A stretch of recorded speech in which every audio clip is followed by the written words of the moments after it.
Allora, benvenuti, io non hablo spagnolo, però farò una piccola premessa in italiano, lo capisco. Ci sono anche, penso, li vedo, alcuni studenti di letteratura angloamericana, studenti di filologia giapponese, studenti di filologia romanza, perché oggi, con la collaborazione del professor Contadini e di un ospite eccezionale, inauguriamo una serie di lezioni congiunte tra diverse aree disciplinari del nostro Dipartimento che insieme stanno lavorando per creare, attraverso lo storytelling, una consapevolezza civica. Pensiamo con Luigi, con Francesco Vitucci, con Francesco Benozzo, Monica Notari e altri colleghi del Dipartimento che, a prescindere dalla specializzazione che ciascuno di voi porta avanti, dall'area tematica su cui state lavorando più nel dettaglio, ci sono alcune questioni che appartengono a tutti e quindi chiunque faccia un percorso in area umanistica, si occupi di letterature, culture straniere, non può non essere a conoscenza o porsi questioni di grande respiro, questioni che riguardano i diritti umani, questioni che riguardano la dignità delle persone, l'inclusione, la diversità. Quindi per questo noi abbiamo un progetto di ricerca che si chiama We Tell, Storytelling e Civic Awareness, lo storytelling e la consapevolezza civica, che porta avanti appunto percorsi di ricerca per creare futura didattica innovativa e integrata su temi che l'UNESCO considera competenze trasversali, appunto i diritti umani, la dignità, l'inclusione. Abbiamo tanti progetti legati a questo primo grande contenitore, tra questi un bel convegno che stiamo organizzando per il mese di aprile sull'idea di dissenso, in senso dialogico, dialettico, quindi come imparare ad argomentare il disaccordo senza essere populisti o ideologici.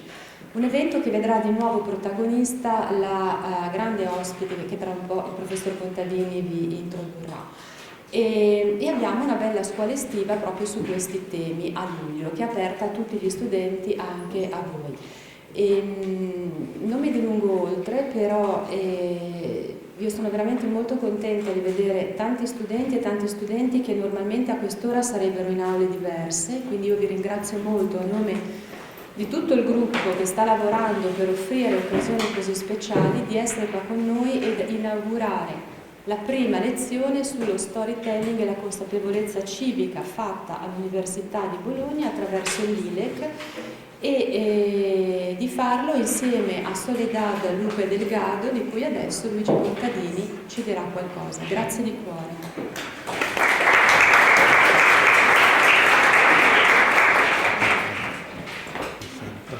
Bienvenidos a todos. Gracias, Soledad, por estar aquí. Amiga Soledad, después de varios años de conversaciones telefónicas, por fin volvemos a vernos. Bueno, Soledad actualmente es presidenta de la asociación Todos los niños robados son también mis niños, representante de las víctimas de robo de niños en la CEACUA, coordinadora estatal de apoyo a la querella argentina contra la impunidad de los crímenes del franquismo. Expuso su caso ante las Naciones Unidas y ante el Parlamento Europeo y presentó un proyecto de ley sobre el fenómeno del robo de niños actualmente en tramitación en el Parlamento español. Bueno, por lo tanto, Soledad es testigo directo de un fenómeno traumático y al mismo tiempo es experta de este fenómeno, en cuanto durante los últimos años, casi 10 años de su vida, no ha hecho sino dedicar su tiempo, su energía, su talento a la lucha para conseguir verdad, reparación, justicia y garantía de no repetición. Y dos palabras sobre la cuestión del testigo. El testigo es un patrimonio de la sociedad porque nos coloca en el ámbito de la memoria, es decir, de una experiencia del pasado traumático, en este caso compartida por una comunidad de personas que son expresión pública y que se manifiestan a través de la universidad, a través de varios medios de comunicación y luchan para que su memoria se convierta, por lo menos en parte, en historia. Por lo tanto, la memoria y por lo tanto el testigo es matriz de la historia. Bueno, ya he hablado con vosotros, con algunos de vosotros, sobre la cuestión de la memoria en España. Tenemos una memoria desequilibrada, se necesita una reparación, un desagravio, todavía hay heridas abiertas, pero la memoria, que quiero subrayar, la memoria construye el futuro. Sin memoria no hay futuro. Por lo tanto, gracias Soledad por estar aquí y bueno, cuando quieras.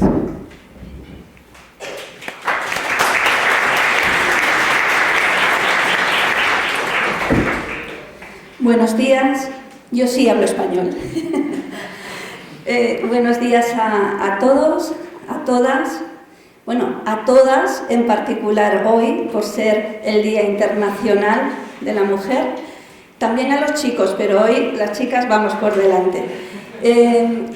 Estoy muy emocionada porque estar aquí en la Universidad de Bolonia, a la que agradezco la invitación, y tener un público como vosotros. Creo que nunca he tenido tanto público en ninguna de mis conferencias, así que estoy encantada, emocionada, y tan solo quiero agradecer, además de a la universidad, quiero agradecer pues, a Luigi, a Elena, a Francesco, Matías, a todos, todo el grupo que ha trabajado para traerme aquí, el grupo UITEL. Y tengo que decir que hoy yo también soy una de UITEL, porque también voy a contar algo. Entonces nada, voy a comenzar y de nuevo muchísimas gracias a vosotros que sois la fuerza viva de nuestra sociedad y sois nuestro futuro también.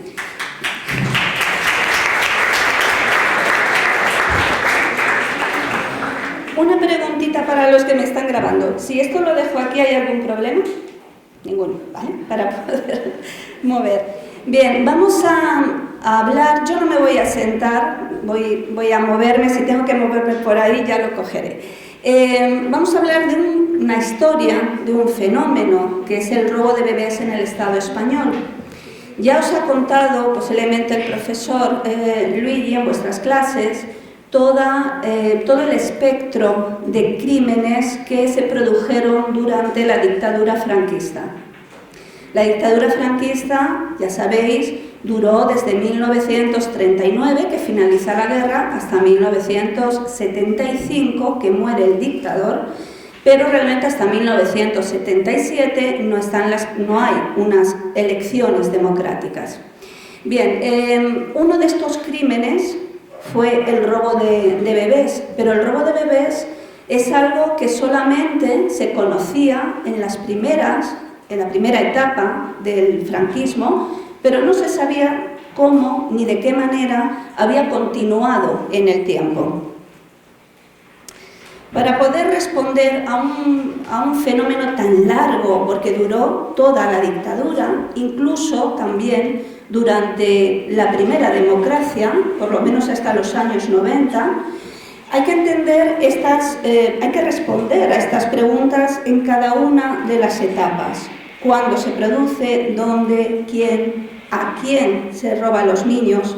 ¿Cómo? ¿Cuántos desaparecidos hay? ¿Y por qué? Si empezamos por el principio, por donde tenemos que empezar, la represión política brutal, impresionante, que se produce al finalizar la guerra hasta el año aproximadamente 53-54, es una represión que ya se ha contado en los libros de historia, poco, muy poco. Se ha hablado principalmente de la historia oficial, de lo mucho que hizo el franquismo, pero entre lo mucho que hizo fue mucho y la gran mayoría malo. Y parte de ese espectro criminal que se produjo en la dictadura, en la primera etapa, se da también el robo de niños. ¿Cuándo? En esas fechas. ¿Dónde? Bien, este dónde está vinculado con el a quién. Cuando termina la guerra, la represión, como decía, es inmensa, es brutal, y a todos los sectores de la sociedad que disienten del régimen franquista. ¿Qué es lo que ocurre? Que hay una parte de la población muy vulnerable, que son las mujeres. Y en concreto, en este momento, las mujeres republicanas. Pero atención, no solo las mujeres de ideología republicana, sino también compañeras de hombres republicanos, que quizás no tuvieran una significación extrema política, pero que al ser compañeras, parejas de hombres republicanos o hijas de hombres republicanos o madres de jóvenes republicanos, fueron también represaliadas. Estas mujeres, muchas de ellas, claro, tenían hijos y tuvieron hijos en la cárcel. Estos niños fueron separados de esas madres. ¿El por qué? Que es una de las preguntas. Pues porque en aquel momento había una figura, Antonio Vallejo Nájera, que era jefe de los servicios psiquiátricos militares de la dictadura. Este personaje tuvo su educación en la Alemania nazi. Es decir, que cuando él volvió a España y se convirtió en una figura tan relevante dentro de los servicios psiquiátricos, trajo con él toda una teoría eugenésica, es decir, de separación casi no racial como en Alemania, pero en este caso fue un paso más allá y habló de la segregación casi genética.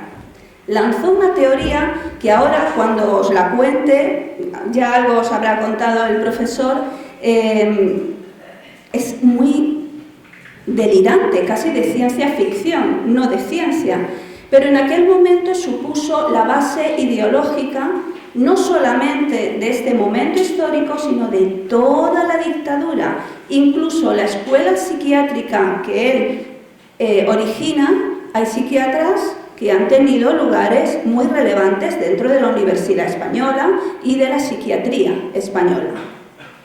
La teoría que él propugnaba era que el gen rojo, es decir, el gen republicano, se transmitía de madres a hijas o de madres a hijos.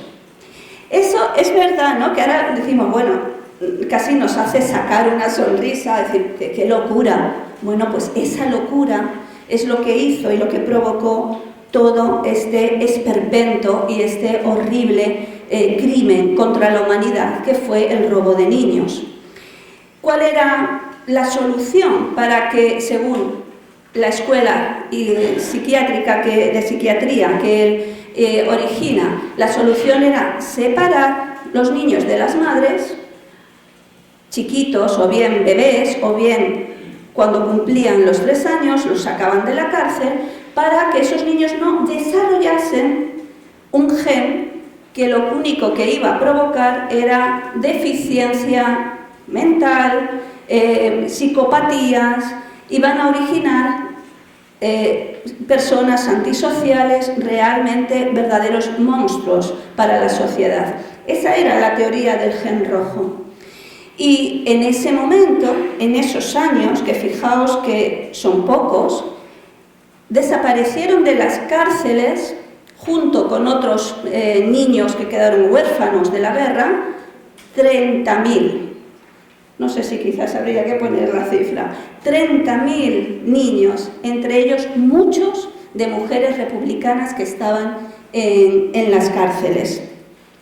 ¿Cómo hacían este robo? De la manera más brutal posible, que era retirándolos a las mujeres, unas mujeres que sabían que iban a morir fusiladas muy pronto, pero además que morían con el conocimiento de que sus hijos se iban a criar con la gente que la iba a asesinar y que se iba a crecer con el pensamiento y con la ideología de los opresores, de los asesinos, o en instituciones que los iban realmente a transformar ideológicamente, a criar en una ideología nefasta y represora. Es decir, no solo morían, sino que morían sabiendo que sus hijos jamás sabrían de ellas, y si sabían de ellas, las odiarían por esta ideología, por esta lucha, ¿no?, que contra ellas se hizo. ¿Por qué en el 54?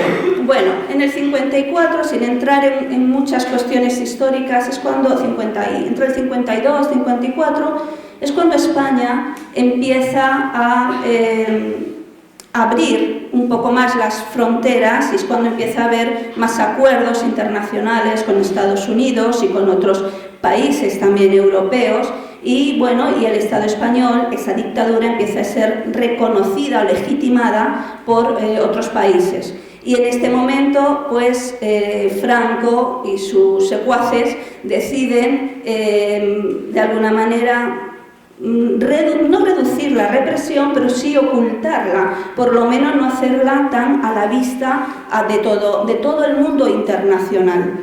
¿Por qué sabemos que hay 30.000 niños desaparecidos? Pues por un auto judicial de Baltasar Garzón, que investigó los crímenes de esta época y el robo de niños en concreto, y se encontró con una investigación con una cuantía tremenda de los niños. Incluso, fijaos que aquí pone, bueno, no sé si se ve bien, leyes y decretos. En esa época había leyes, es decir, era legal robar a los niños, era legal. Había dos leyes, una del 40 y otra del 41, que hacía posible que se retirara a los niños de sus madres, pero además que se les quitara los apellidos y pasaran a ser tutelados por el Estado español e inscritos en el registro civil con otro nombre, con otros apellidos también, con lo cual jamás se pudieron encontrar esos niños con sus madres, excepto casos muy específicos y puntuales que las madres o los niños pudieron reencontrarse, pero realmente es muy difícil saber algo de esta época y de esos niños. ¿Quieres hacer algo o sigo? ¿Qué pasó más tarde, a partir del año 54 y durante toda la dictadura? Bueno, para poder explicar esto tenemos que entender lo que era el nacionalcatolicismo. El nacionalcatolicismo casi era una forma de vida en la dictadura franquista, era una manera de vivir, era la única manera de vivir, donde había una estrecha relación entre Iglesia y Estado. El Estado nunca fue laico, siempre fue un Estado católico, y todo lo que era pecado se convirtió en delito. Es decir, realmente era una concepción, una idea muy fundamentalista de las leyes y del Estado. Había control en la educación, en la cultura, todas las parcelas de la vida de la ciudadanía, y en especial un control terrible sobre la vida de las mujeres. Las mujeres en el franquismo, ¿qué eran? Nada, tan solo y como mucho madres de alguien, compañeras de alguien o hijas de alguien, pero por sí solas no eran nadie, no eran sujeto de derecho, eran objeto de cualquier ley que quisiera el Estado imponer contra ellas. Por ejemplo, la mujer en el franquismo no podía obtener un pasaporte hasta que su padre o su marido la autorizara. No podía firmar un contrato de trabajo hasta que el padre o el marido la autorizara. No podía disponer ni vender sus propiedades hasta que el padre o el marido la autorizara. Bien, en esta situación tan machista y en una sociedad tan terriblemente cerrada y claustrofóbica, donde la Iglesia estaba constantemente encima de toda la sociedad, también se sigue produciendo el robo de niños. En las cárceles, pues ya no tanto, en las cárceles, aunque también, porque las mujeres republicanas fueron muriendo. No quiere decir que no hubiera más mujeres republicanas, pero esa represión política de mujeres encarceladas ya no estaba. ¿Dónde entonces? En hospitales, en clínicas, en maternidades. ¿A quién? Pues el robo de niños se extendió a un sector de la sociedad amplísimo. Ya no eran únicamente las mujeres republicanas, ahora eran mujeres pobres, mujeres madres de familia numerosa, casadas, claro, sí, también, y también mujeres solteras, y mujeres en una posición de absoluta vulnerabilidad. Ya no había un disentimiento político únicamente, era algo mucho más amplio, era una represión no únicamente política, también ideológica, también de clase social. No hay ni una sola familia pudiente de clase alta que haya sufrido un robo de niños. Ninguna. Todo el robo de niños se establecía en la dictadura en familias y en mujeres. Recordemos que las mujeres iban solas al hospital a tener a sus hijos cuando entraban al paritorio, y eran mujeres con muy poca cultura, con muy poca formación educativa, mujeres verdaderamente de un sector muy vulnerable. Y repito mucho esta palabra, vulnerable. ¿Por qué? Porque vulnerable y desamparo van juntas. Cuando hay un desamparo de las autoridades del Estado, la población es vulnerable a toda la impunidad que el propio Estado quiera infringir sobre esta población. ¿Quién lo hacía? Ahora eran los políticos, los militares, las leyes, los decretos. No, ya no había leyes, ya no había decretos para legitimar el robo de niños. Era una costumbre social que se establecía de manera oculta, pero que existía. Es lo que decimos, posiblemente se diga igual en italiano, no era una cuestión de derecho, era una cuestión de hecho, de facto. De hecho, era algo que los propios médicos, y no eran médicos como los jóvenes de ahora que hacen sus prácticas, no, son médicos, los nombres y apellidos que tenemos en los documentos se refieren a médicos que están muy relacionados con el aparato franquista, médicos de alto nombre, de grandes familias. Por supuesto, también monjas religiosas. Esos son los intermediarios, la Iglesia, los funcionarios de los registros, cementerios, que van creando una serie de redes que facilitan que un niño desaparezca de una familia y vaya a otra familia por el simple hecho de que esas personas, esas figuras de poder, los médicos, los religiosos, los funcionarios, se creen en la posición de un Dios, en la posición de poder ejercer un poder realmente activo por la impunidad de un Estado que ofrece un Estado que ya no hace leyes, pero que permite, mirando hacia otro lado, que las cosas se realicen como se realizaron. La excusa, bueno, pues que esos niños iban a estar mejor con una familia que les pudiera dar una educación, o les pudiera dar más dinero, o les pudiera dar un apellido ilustre. Bueno, eso es una excusa, porque nadie tiene derecho a separar a un hijo de su familia, de su madre, y decidir qué vida tiene que llevar. En este caso, ¿las madres sabían que les estaban robando un hijo? No. Eso es una diferencia importante en relación con las mujeres republicanas. Las madres en los hospitales, en las maternidades, lo que recibían era la noticia de que su bebé había fallecido, había muerto. Y cuando no entendían nada, y decían, pero si mi hijo estaba bien, yo quiero verlo, ¿cómo que ha muerto? Los médicos, en la inmensa mayoría de los casos, no enseñaban el cadáver ante una situación muy paternalista, muy pseudoprotectora, donde les decían a las mujeres: mejor que no veas a tu hijo muerto, porque vas a vivir con un trauma toda tu vida.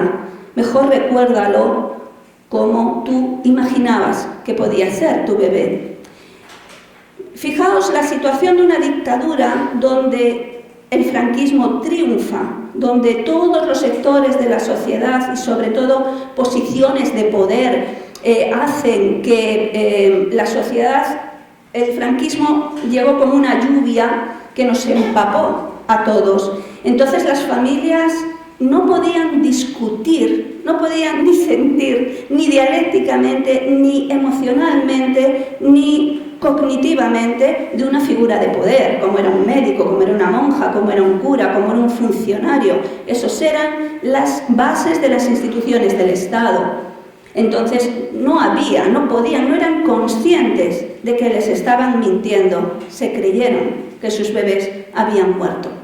Aunque en el fondo muchas mujeres volvían a casa con una sensación de extrañeza, de algo raro ha pasado, ¿por qué no he podido ver a mi bebé muerto? No lo entiendo, no he podido enterrarle, no he podido despedirme. Y este trauma realmente se desarrolla. ¿Por qué? Porque el duelo no se termina nunca. Si tú no puedes finalizar una despedida, claro, nunca lo podían hacer porque el niño estaba vivo, estaba ya con otra familia, pero si tú no puedes ver a un niño muerto, no puedes enterrar a tu hijo, no puedes despedirte de él, el duelo jamás se cierra. Aquí jamás se cierra. Entonces esas mujeres vivieron con una sensación de que algo había pasado, no sabían qué, y con un sentimiento doloroso, un sentimiento inhumano que les infringieron y que vivieron con él. Nosotros siempre decimos que nuestras madres, nuestras compañeras, se marcharon de los hospitales con el corazón roto y los brazos vacíos, y con un sentimiento de soledad absoluta, porque cuando sus dudas las planteaban ante la familia o ante gente conocida, o sus propios médicos o sus propios sacerdotes, les decían: bueno, olvídalo, es que no has podido superar la muerte de tu hijo. Incluso pensaban que estaban locas. Tenemos una compañera que, por insistir mucho en que su bebé estaba vivo, quisieron ingresarla en la planta de psiquiatría de un hospital muy conocido en Madrid. Y os estoy hablando ya de un año bastante después, incluso de la dictadura. Bien, ¿cuántos niños? Innumerables. Todavía no hay una estadística que pueda decir cuántos niños desaparecieron, robados y apropiados después del año 54. Si hasta el 54 realmente fueron 30.000. ¿Cuántos han sido en décadas y décadas de la dictadura y buena parte de la democracia? Innumerables. Innumerables.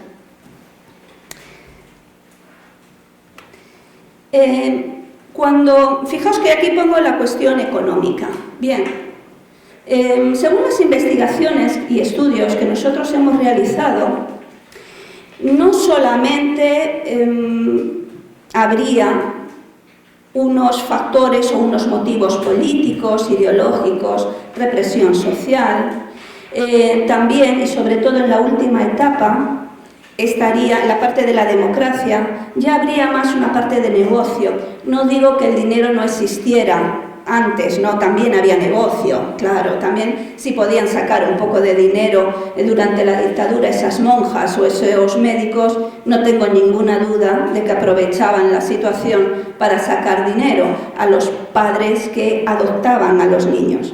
Pero parece ser que en la democracia, esto dura, digo, más o menos hasta los años 90, es posible que ya el negocio se impusiera y ya no hubiera realmente una precisión del tipo de mujer al que iban a robar al niño, porque ahí ya hay parejas jóvenes, parejas primerizas, mujeres sin mucha experiencia, jóvenes a las que se les podía engañar fácilmente, y también, bueno, pues estas mujeres que en los últimos años del franquismo también hay un resurgir del disentimiento y de la separación de la ideología franquista. El franquismo, no olvidéis, queridos jóvenes, que nació matando y murió matando, porque en el año 75 Franco murió el 20 de noviembre y el 25 de septiembre hubo un fusilamiento de 5 activistas contra el franquismo. Entonces, durante toda la dictadura fue una dictadura sanguinaria. En este caso, que digo, hay mujeres que en la última etapa del franquismo lucharon como activistas, y estas mujeres también pudieron sufrir el robo de sus hijos. En cuanto al resto de las preguntas, no varía mucho en relación con la segunda etapa del franquismo. Y llegamos a una parte que a mí me resulta necesaria comentar, no únicamente porque estamos en el Día Internacional de la Mujer, sino porque esto es un hecho. Todo lo que hemos hablado de represión política, represión ideológica, social, también por cuestiones de dinero a familias pobres, ¿no? Todo está absolutamente cubierto por una terrible represión de género. No lo olvidemos, como hemos dicho antes, la mujer en el franquismo no es que fuera nadie, es que era nada. Entonces, mirad, estos casos son casos reales. No sé si se puede, a ver si consigo. Bueno, no consigo verlo. ¿Me puedo desplazar un poquito para que lo veáis mejor? A ver. Me pongo aquí en medio, pero bueno, yo creo que es interesante verlo. Esto es una fotografía de las mujeres republicanas. ¿Veis que están sin pelo? ¿Por qué? Porque las rapaban. Les rapaban el pelo precisamente porque el pelo era un signo de feminidad de la mujer. Y en este caso lo primero que hacían era quitarles el pelo, y los hijos también. En este caso veis que ahí ya hay monjas, y lo que hay alrededor son mujeres gitanas, es decir, que también había una represión, en este caso, no sé si llamarla étnica, racial, pero en cualquier caso las mujeres gitanas también fueron víctimas del robo de bebés. En este caso veis un ejemplo de una mujer muy pobre, también las familias pobres. Este es el caso de una mujer joven ya del año 74, del tardo franquismo, con su bebé. Este fue su segundo bebé. El primero se lo robaron y fue pues una mujer que se casó muy joven, inexperta. Estas mujeres que decíamos que tenían poca experiencia. Esta es mi familia. Esta, todavía no completa, porque aquí, bueno, está mi padre, mi madre, mis tías y algunos de mis hermanos, porque nosotros somos 10 hermanos. Yo soy la pequeña, aunque no lo parezca, soy la pequeña junto con mi hermano mellizo, Francisco, que es el hermano al que nos robaron, y que después, al final, os contaré un poquito más ampliamente mi historia como testigo de esta barbarie. Familia numerosa, repito, aquí no están todos todavía, familia numerosa, familia con carencias culturales, venían del pueblo, todavía ahí están en el pueblo, en Andalucía, y muy pobre. Esto es importante, familia muy pobre, que no tenía ningún tipo de recursos, ni para buscarse protección legal, ni para buscarse absolutamente nada. De hecho, la protección legal tampoco ofrecía muchas garantías en aquel momento. Entonces, bueno, tenemos que ubicar muy bien todos estos crímenes como una represión de género que abarca absolutamente todo por el momento histórico. Bien, ¿cuándo empiezan a decrecer los casos? Hay dos momentos importantes, que es en el año 87, en el año 1999. En el año 87 se promulga la primera ley de adopción. En el año 87. ¿Cómo es posible? ¿Cómo se hacían las adopciones antes entonces? Pues de manera privada. De manera privada y a través de una agencia, que era la Agencia Española para la Protección de la Adopción, que se llamaba AEPA.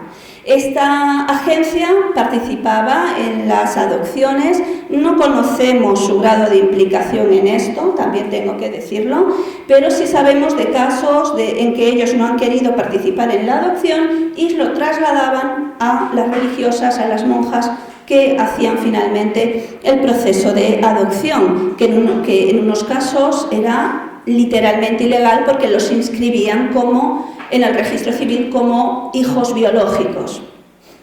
Y en 1999 se declara inconstitucional una figura legal que es el parto anónimo. El parto anónimo significaba que una mujer podía ir a un hospital, no dar su nombre y tener su hijo. Claro, esto que en principio pensamos, bueno, pues esto es un derecho de la mujer, no, se dio la vuelta. ¿Por qué? Porque cualquier médico podía decir a los padres adoptantes, este niño lo han dejado porque la madre no quiere saber nada de él, e imposibilitar que el hijo en un futuro buscara a su madre, aunque su madre realmente hubiera sido una mujer robada y porque le hubieran dicho que su hijo había muerto. En este caso, estas dos leyes hacen que, bueno, esto es una ley, esto simplemente se declara inconstitucional, los casos empiezan a descender. Y las víctimas, en el año 2010, hay como una especie de boom en todos los sentidos, boom mediático, boom social, que hacen que los bebés que ya son mayores busquen a sus familias y que las familias empiecen a buscar también a los bebés y que las familias, las víctimas, se empiecen a movilizar. Y nos tenemos que preguntar por qué en esa etapa, por qué en 2008 empieza el movimiento, por qué en 2010 hay un boom mediático. Bien, no es que haya habido un silencio absoluto del robo de bebés en la democracia. En el 90 y algo hubo denuncias. En el año 82 un periódico, Interview, sacó también noticias inquietantes, pero nunca se tomaron medidas legales. Cuando los niños son mayores, empiezan a tener 30, 40 años, incluso 50, empiezan a saber su realidad. ¿Por qué? Porque sus padres adoptivos les cuentan que no son hijos biológicos realmente, que son hijos adoptivos, y se lo cuentan cuando los padres, en la mayoría de los casos, van falleciendo y quieren que los hijos empiecen a conocer su realidad, su verdadera identidad, que no es la identidad de las personas con las que se crió ese niño o esa niña. Esos niños empiezan a salir en televisión reivindicando su derecho a la verdad, a saber quiénes son. Y en ese caso, en ese momento, es cuando las madres que se habían sentido extrañas porque algo raro había pasado en los hospitales, empiezan a darse cuenta que quizás no están tan locas, que quizás es verdad, que ese niño o niña que aparece, que ya es un hombre, una mujer en televisión, puede ser su hijo o su hija. Entonces hay como un efecto llamada, pero en un sentido muy positivo, porque las familias, la gente, la sociedad empieza a sensibilizarse y a concienciarse de la magnitud de todos estos hechos.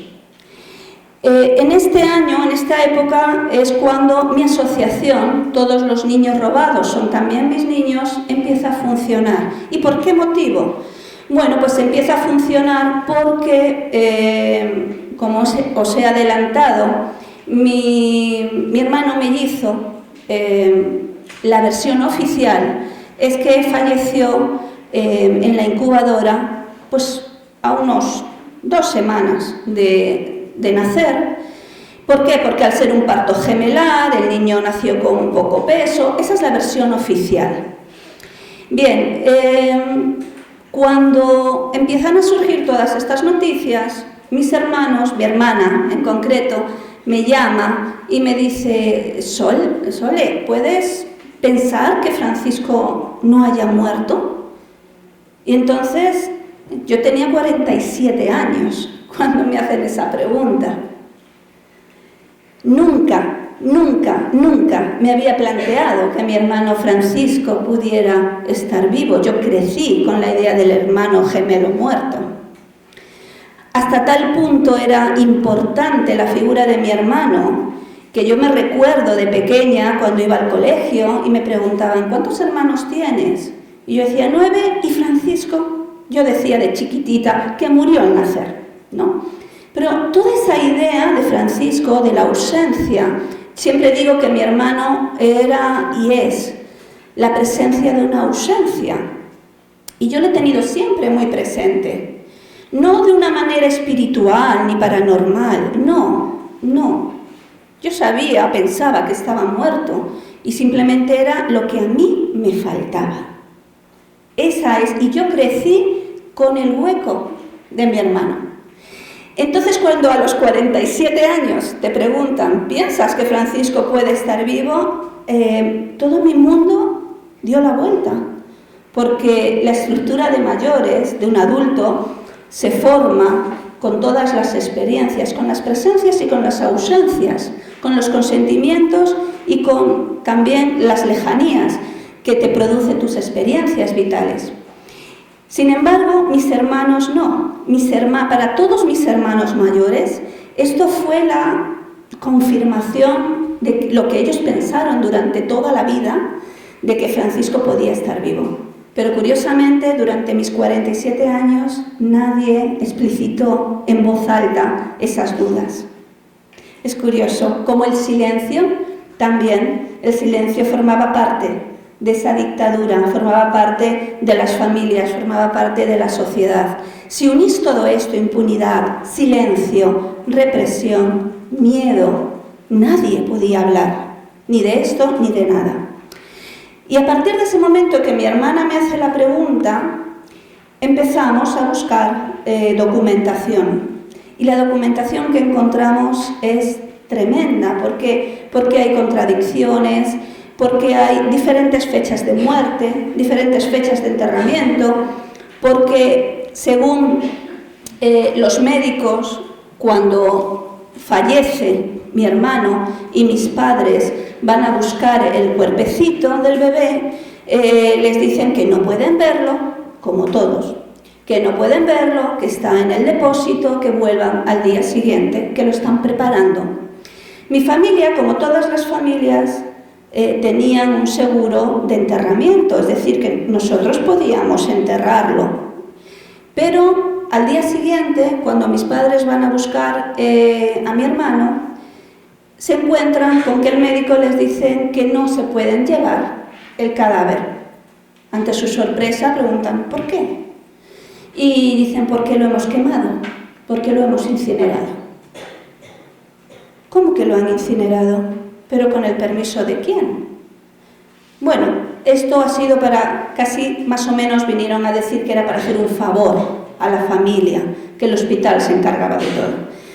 Cuando mi padre, en ese caso mi madre se había quedado en casa conmigo, porque yo era un bebé de días, ¿no? Mi padre y mi hermano mayor pidieron las cenizas para poder enterrar. Y entonces, en ese momento dicen que las cenizas tampoco estaban, porque las habían desaparecido, las habían tirado, ¿ya para qué? Imaginad esa falta de sensibilidad, siendo verdad o siendo mentira, la falta de sensibilidad de una figura de poder, de un médico frente a una familia que está rogando por los restos de su hijo. Bien, eso era lo que ocurría. Mi caso es del año 65, plena dictadura. Casos como el mío, muchísimos. Bien, en esa documentación que encontramos 47 años después, ya digo, incluso hay un certificado de fallecimiento, no firmado por ningún médico, hay un certificado de enterramiento, pero ¿enterramiento de qué? Si según los médicos nada pudo enterrarse, ¿no?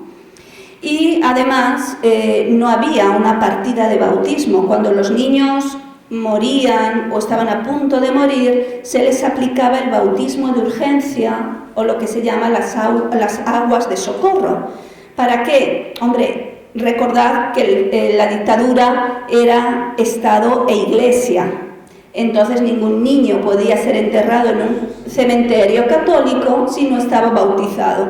Bueno, pues el arzobispado no tiene ninguna noticia de que mi hermano haya sido bautizado ni que haya fallecido sin esas aguas de socorro, ¿no?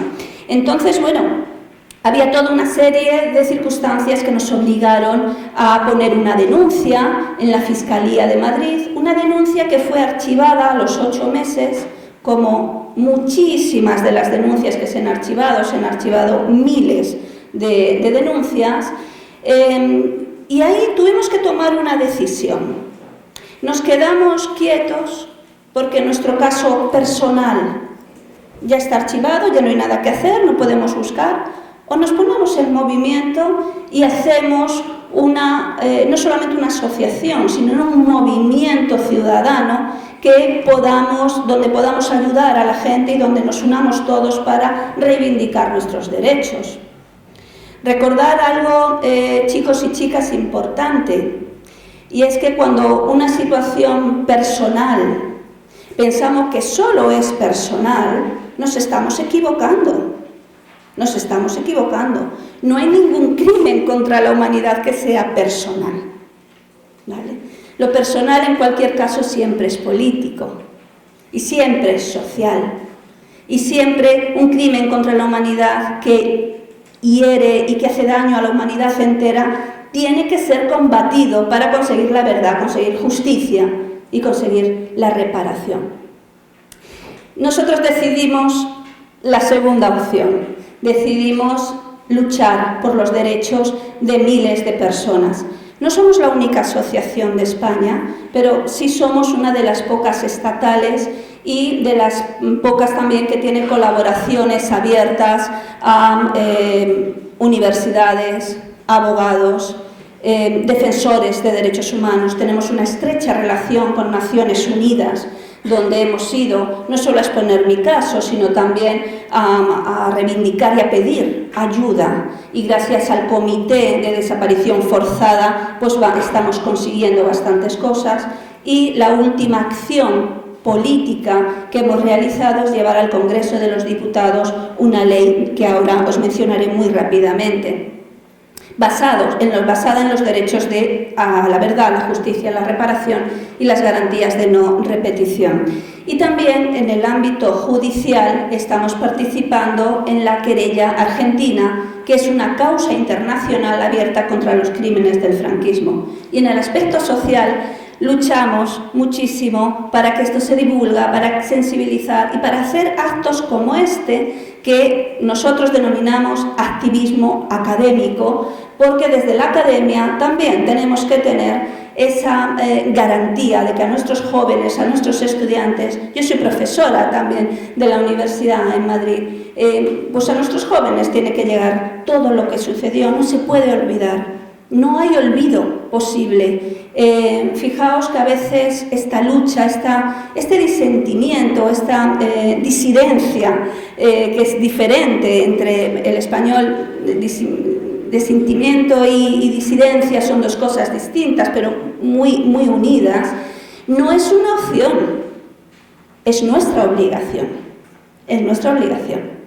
No podemos ser neutros, no podemos ser tenues, tenemos que valorar los derechos que nosotros tenemos, chicos. No es que esto sea un discurso político, esto es una lección de vida a todos nuestros jóvenes. Los derechos nos corresponden porque nos los ganamos y porque nos lo merecemos y no deberíamos dejar nunca que nos los quiten. Bueno, la situación actual, como os decía, es que hay miles de denuncias archivadas. Dicen que es que estos casos han prescrito porque ha pasado mucho tiempo, hay falta de pruebas. Sin embargo, en el ámbito internacional de derechos humanos hay recomendaciones de Naciones Unidas muy importantes en todos los informes que se presentan. Hay recomendaciones del Parlamento Europeo, se hizo un informe del caso específico de España en el 2017 con 31 recomendaciones para que se investiguen los casos de bebés robados. y también, como os decía, la querella argentina de justicia universal, porque se considera un crimen contra la humanidad en todos estos ámbitos internacionales. Sin embargo, en el ámbito nacional español no se considera delito contra la humanidad. Y solo ha habido un juicio, de las miles y miles y miles de denuncias que hay. ¿Qué juicio es? El juicio del doctor Vela. El doctor Vela es el que está a vuestra izquierda. Inés Madrigal es la persona, la chica rubia que está arriba, que es nuestra compañera. Esa fue una niña regalada por el doctor Vela a su mamá Inés. Fue un regalo, pero la madre de Inés no sabía que Inés era una niña robada, pensó que era una niña que habían abandonado. Bien, se ha podido demostrar que es una niña robada. Y entonces este doctor fue a juicio el año pasado y las pruebas fueron tan contundentes que ya tenemos una sentencia de culpabilidad. La sentencia es esta: culpable de robo de Inés para regalársela a otra persona. Pero ¿hay condena? No. Quedó impune. ¿Por qué? Porque el delito está prescrito. Y esto es una de las consecuencias de no ser considerado crimen contra la humanidad. Si fuera considerado crimen contra la humanidad, no podría prescribir. Sin embargo, al no considerarse de esta manera, el delito fue prescrito, con lo cual tenemos una persona que es culpable en España por robar un bebé y sigue estando tranquilamente en su casa. ¿Qué significa? Que la impunidad todavía ronda por la sociedad española. Bien, esta, como os decía, era la proposición de ley de bebés robados del Estado español. La estamos haciendo no solamente como asociación, sino dentro de la Coordinadora Estatal de Apoyo a la Querella Argentina. Y es una... No voy a contar mucho porque ya hay poco tiempo, pero simplemente quiero que sepáis que recoge todas las recomendaciones de Naciones Unidas para la investigación sobre el robo de niños, recoge todas las recomendaciones del Parlamento Europeo y está basada en los derechos, el derecho a la verdad, la justicia, la reparación y en las garantías de no repetición. Y algo importantísimo, y es que hay unas fechas clave. El 25 de septiembre fue llevado por muchos partidos políticos y fue registrada, ahí estamos, con todos los partidos políticos, casi todos, con muchas de las víctimas triunfantes porque se había registrado en el Congreso de los Diputados, y el 20 de noviembre, coincidiendo con el aniversario de la muerte del dictador, fue su toma en consideración. Esto simplemente es una cuestión de decir, ¿la admitimos a trámite o no? Y fue admitida a trámite, allí estábamos todos, por unanimidad, por unanimidad. Por primera vez en la historia de nuestro país se puede sacar una ley de bebés robados del Estado español por unanimidad con todos los partidos políticos. Y aquí sería importantísimo terminar y decir, lo hemos conseguido, pero no lo hemos conseguido. ¿Y por qué? Porque el gobierno español disolvió las Cortes el 5 de marzo. Y el 5 de marzo, no pasa nada, a mí me parece bien y yo creo que hay que dar un aplauso a los compañeros porque me parece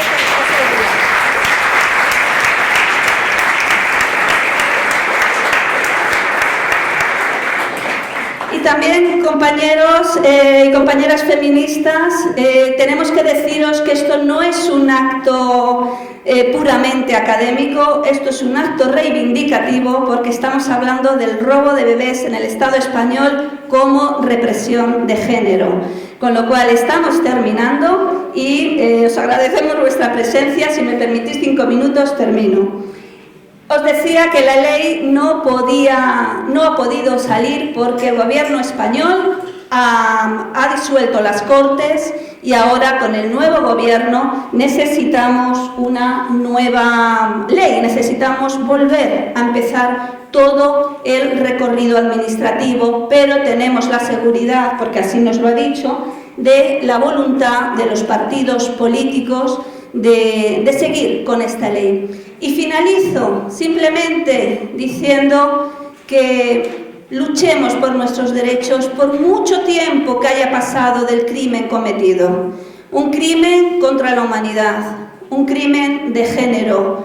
¿Por qué? Pues porque es importante luchar por todas las madres que buscan, por todos los hombres y mujeres en busca de su identidad.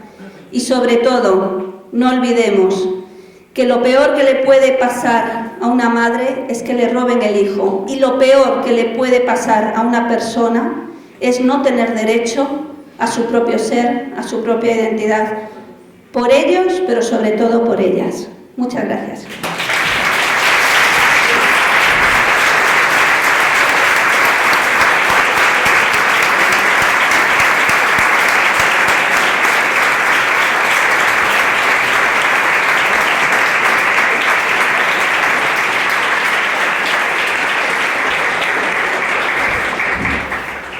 Questo è il nostro intervento. Lo sciopero è la risposta. Saperi Naviganti vi invita alle ore 15:30 in Piazza Verdi. Terzo sciopero transnazionale femminista. Grazie.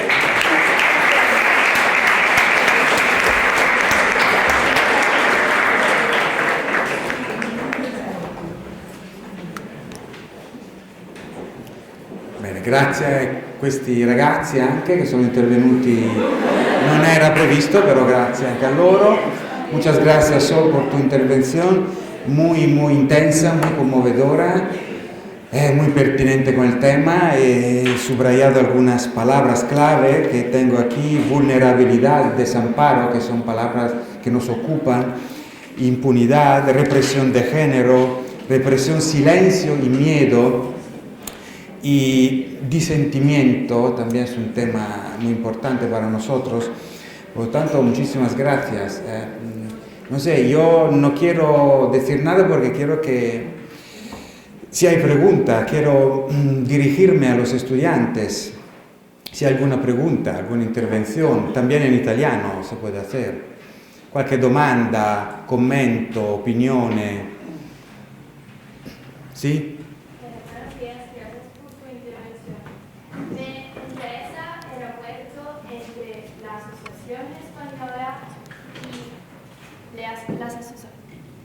Las asociaciones argentinas, como por ejemplo las mujeres, las abuelas de Plaza de Mayo y sobre todo Hijos, que es la asociación por la búsqueda de los hijos, de los niños, de los desaparecidos argentinos.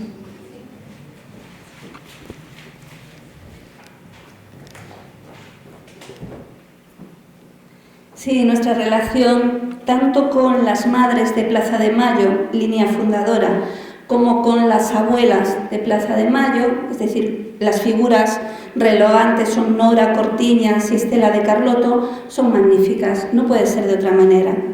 No puede ser de otra manera porque han sido nuestro ejemplo y han sido las que nos han ido guiando en cada uno de los pasos que nosotros hemos dado. Gracias a ellas creo que hemos podido tener conciencia de lo mucho que nos queda por luchar. Recuerdo que cuando fui a Argentina a entregar mi querella individual, querella por la desaparición de mi hermano y por la asociación y otros compañeros, tuve encuentros con estas mujeres y en concreto Estela de Carlotto me dijo: hay algo muy importante, porque yo le decía: ay, es que esto es tremendo, estamos pasándolo muy mal y ya llevamos mucho tiempo, y llevábamos 3 años. Y decía Estela, ¿cuántos años? 3 años luchando. Y me dijeron, yo en este momento llevo 36. Poco después encontró a su nieto Guido. Poco después de ahí, fue en el 2014, 2015, encontró por fin a su nieto. Entonces eso fue como un golpe de realidad a la cara, ¿no? De decir, ¿pero yo de qué me estoy quejando? 3 años cuando estas mujeres llevan 36, y mira que lo sabía, pero fue ella la que me hizo ser consciente de que esta lucha es de por vida, es de por vida. Y claro, fue una cosa muy importante, muy bonita, cuando me dijo, Sol, cuando tus piernas tiemblen, que tus brazos no caigan. Es decir, no bajéis los brazos, nunca, nunca. Y efectivamente así ha sido, nunca los hemos bajado. Y sobre todo porque es imposible la marcha atrás. Porque cuando, y esto lo aprendí también de mi hija, pues tiene vuestra edad, mi hija cumplió 23 años hace una semana. Ella es una gran mujer feminista, activista, y me decía, mamá, es que cuando hay un clic en la conciencia, jamás puedes volver atrás. Y es verdad. La relación es magnífica con ellas.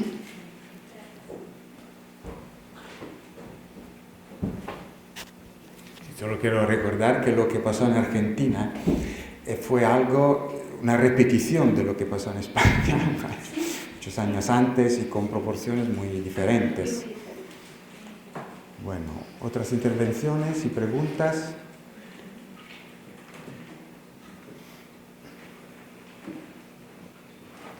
Io sì.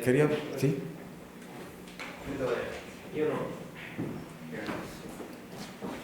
Perdone, non he entendido la presente posición del Estado español. Ahora, sí. Sí. No hablo español muy bien, perdón. Está bien. Hablas español mucho mejor de lo que yo hablo italiano, así que fantástico. Pues claro, no ha quedado muy clara porque ha sido el final y ha ido un poco la cosa deprisa y con invitados especiales y me ha quedado muy claro. Insisto en ello. Bien, el Estado español no nos ha ayudado y lo podemos entender que en una dictadura, no justificar, pero entender, en una dictadura que se produzca esta barbarie. Lo que no podemos entender es que continúe en la democracia y que después, en 2010, 2011, 2012, el Estado siga sin hacer nada. Bien, yo creo que habría que entender de dónde venimos para saber dónde estamos, ¿no? Cuando la dictadura termina y llega la democracia, no hay una ruptura. Eso también es una palabra clave. No hay una ruptura. Los crímenes de la dictadura nunca se investigan. Los criminales genocidas nunca son juzgados. Es decir, que la impunidad pasa directamente a la democracia. Incluso personas que cometieron delitos contra la humanidad en la dictadura franquista pasan a tener cargos de poder en gobiernos democráticos. Sí, pone cara de extrañeza, esa es la cara que teníamos todos los españoles, pero así funcionó la modélica transición.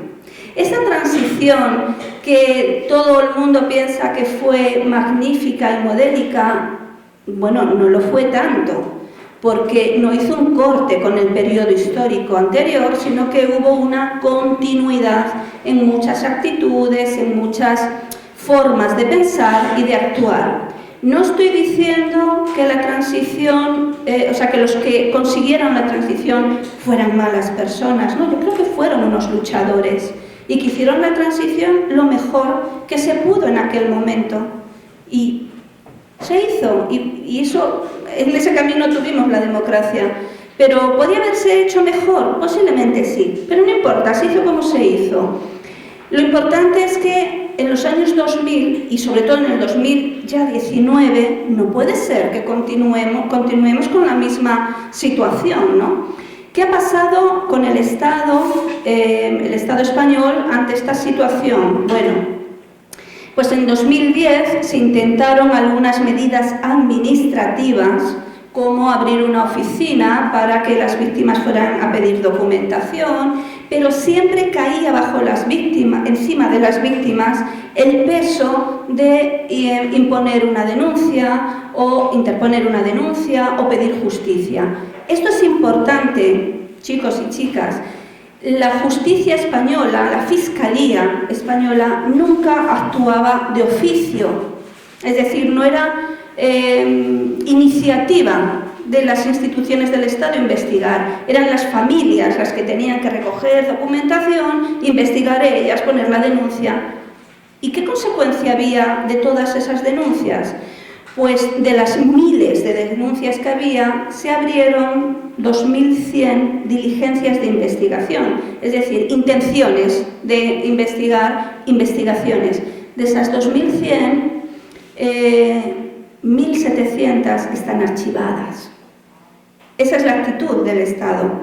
Entonces sí que vemos una diferencia en cuanto al ámbito social donde trabajamos, que ya hay mucha repercusión nacional, internacional. En el ámbito legislativo también tenemos la posición y la voluntad política de que en la nueva legislatura continúe el trabajo de los políticos para hacer la ley posible, pero todavía la parte judicial, la judicatura, notamos que ahí nos falta el gran peso, porque las denuncias se archivan, y se archivan en muchas ocasiones sin la suficiente investigación. Ese es el problema. Para nosotros, para las víctimas, todavía hay una actitud un tanto pasiva en la función, en el ámbito judicial. No sé si le he contestado, o le he contestado mucho. Más o menos era eso. Sì.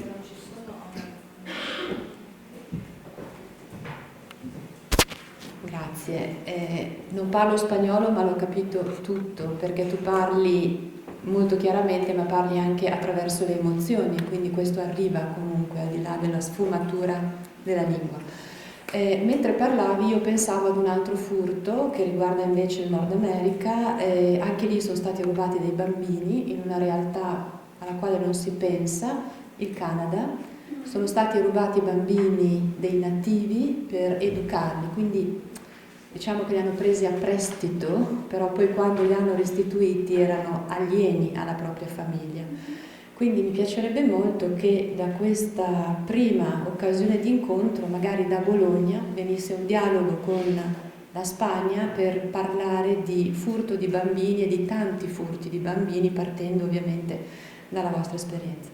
Ho una domanda però che riguarda la Spagna di oggi rispetto ad un'altra delle istituzioni che hanno contribuito a rendere quel furto così legale e così pervasivo, che è la Chiesa. C'era lo Stato, ma c'era anche la Chiesa. Qual è la situazione oggi? Cosa è successo? Come si è scusata in Canada? Il furto di bambini è stato ammesso. Il trauma è ancora lì, quindi ovviamente è un processo storico in divenire, traumatico, ma lo Stato, la nazione si è scusata con le comunità native.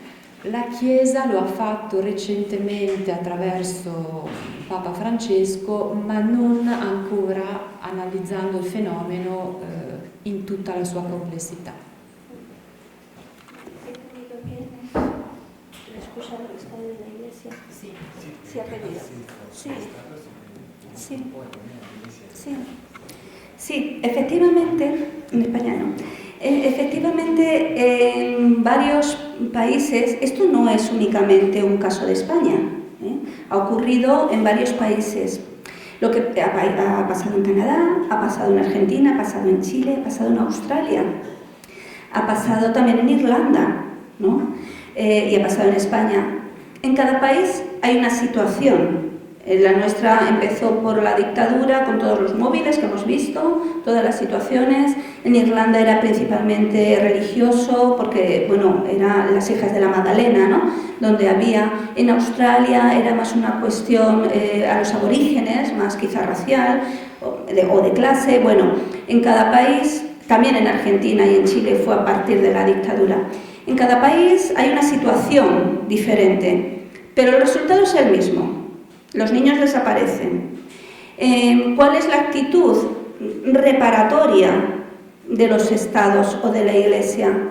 Bien, mientras que en Argentina sí que hubo, por parte del propio Estado, no sé si una petición de perdón, yo no lo recuerdo, pero posiblemente sí, pero en cualquier caso, a efectos prácticos, sí que se inició una búsqueda de los nietos y nietas de las personas que fueron hijos de los que fueron desaparecidos, y se han recuperado cerca de 127 niños de los 500 que están desaparecidos. En Irlanda la Iglesia pidió perdón, en Australia el Estado pidió perdón públicamente. En Canadá me dices que también, en Canadá también. Bien, en España públicamente, en España no, en España no. Es más, se ha solicitado hace poco una declaración institucional donde un partido político pedía que todos los grupos pidieran perdón en nombre del Estado, y esa cláusula, ese punto se ha tenido que quitar para que la declaración fuera firmada. No, el Estado español no ha pedido perdón. Y la Iglesia tampoco. La Iglesia tampoco. Es más, la Iglesia española considera que, bueno, lo que se llama en español las ovejas negras, ¿no? No sé si en italiano, que siempre hay ovejas negras. No sé, en la Iglesia, pero que no se puede hablar de la institución de la Iglesia. Bueno, nosotros teníamos el caso de una de las religiosas, Sor María Balbuena. Ella siempre dijo que trabajó en nombre de sus superiores.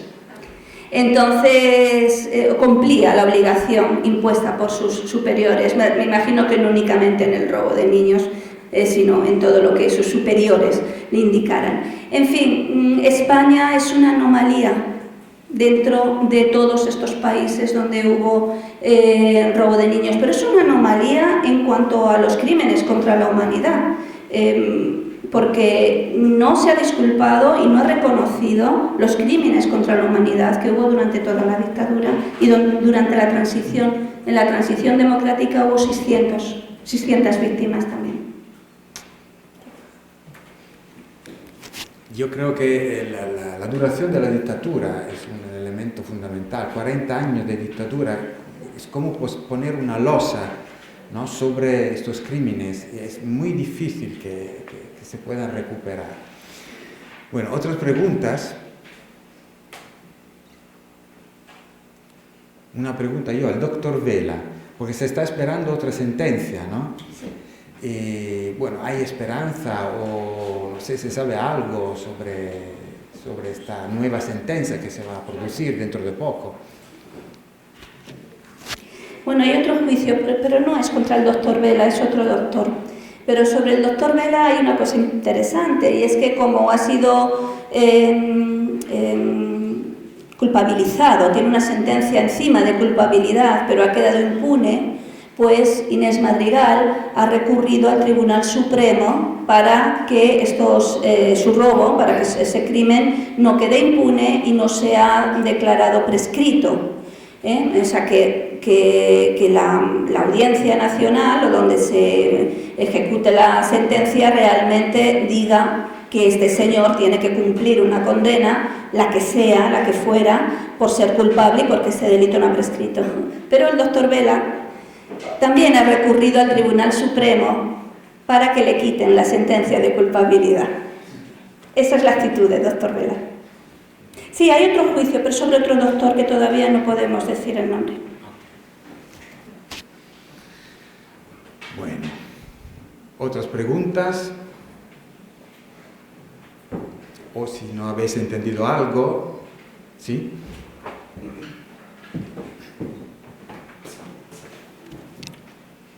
Yo no he entendido muy bien si las familias adoptivas sabían lo que estaba pasando y cuál fue la reacción después de la explosión mediática de las familias adoptivas, de los médicos, de las monjas.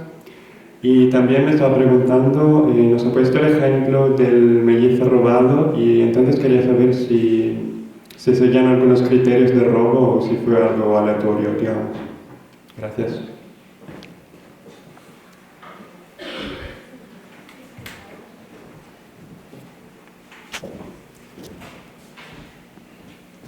Sí, las familias adoptantes. Bueno, en nuestra opinión hay que diferenciar las etapas. En la primera etapa, donde la represión era tan visible y tan abierta, claro, los padres adoptantes sabían que eran hijos de familias republicanas y muchas veces, en muchas ocasiones, eran tenidos en esas casas, algunas veces cuidados, otras veces como criados, ¿no? Pero en la segunda etapa no. En la segunda etapa estamos convencidas absolutamente de que la inmensa mayoría de los padres adoptivos no sabían la diferencia entre comprar, que ya es un delito, ¿no? Pero puedes comprar, puedes dar dinero porque ese niño ha sido abandonado, que era la versión que siempre les daban los médicos y las monjas a las familias, ¿no? Es que este niño ahora se queda en la calle, es que la madre no quiere. Los realmente culpables son los intermediarios en esa segunda etapa, ¿no? Los funcionarios, los médicos, los religiosos. Y cuidado, estoy haciendo una generalización. Tenemos que entender que ni todos los médicos, ni todos los religiosos, ni todos los funcionarios, claro.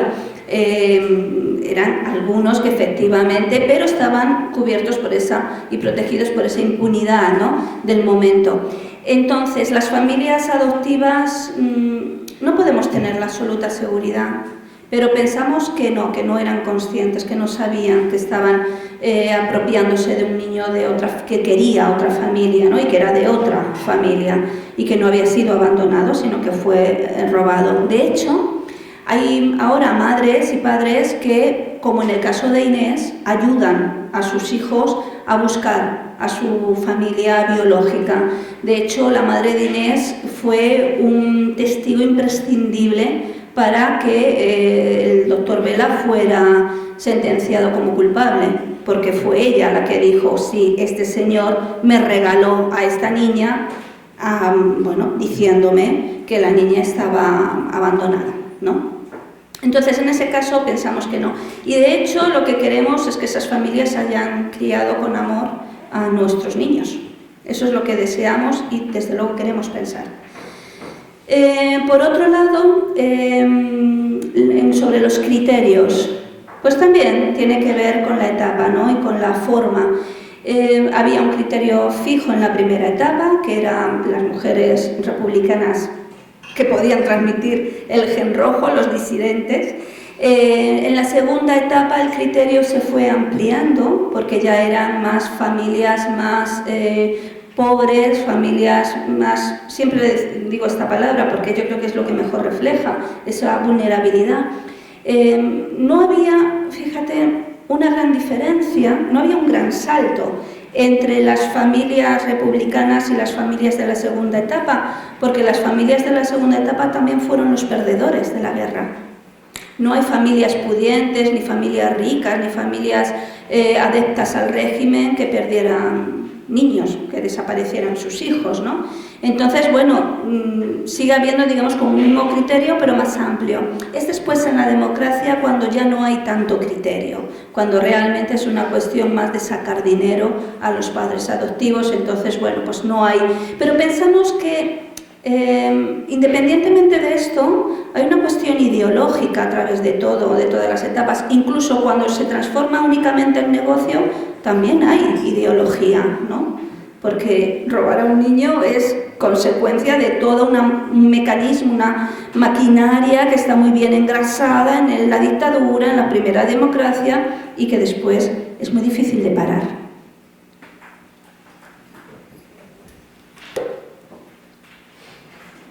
¿Otras preguntas? Bueno, si no hay preguntas, sí, podemos terminar, pero antes hay un pequeño regalito para ti. Pero antes quiero darte las gracias por tu experiencia, por tu testimonio. Por tu testimonio, por tu experiencia y por tu lucha.